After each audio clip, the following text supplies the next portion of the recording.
இந்தியாவுல உள்ள 62 கோடி கரங்கள் அந்த வடையில பட்டிருக்கு. மசால் வடை இல்லையா? என்ன மண்டை இல்லையா?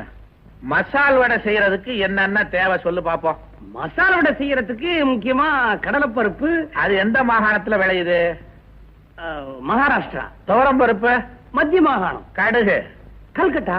வெங்காயம் பச்சை மிளகா ஆந்திர பிரதேசம். எண்ணெய் குஜராத்.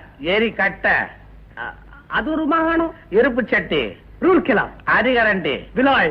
அரவ மாஸ்டர் ராமநாதபுரம். சரக்கு மாஸ்டர் திருவனந்தபுரம். ஹோட்டல் மாஸ்டர் குடிப்பீங்க. அப்பா ஏன் பூசாரி, ஒரு மசால் வடை செய்யறதுக்கே இத்தனை மாகாணங்கள் ஒண்ணு சேர வேண்டியது இருக்க, நீ மாகாணங்களை பிரிச்சு கொடுத்துட்டா மசால் வடை எப்படி சாப்பிடுவ? இத்தனூண்டு மசால் வடைக்கு அப்புறம் நீ இந்தியா பூரா நாயா அலையணும்.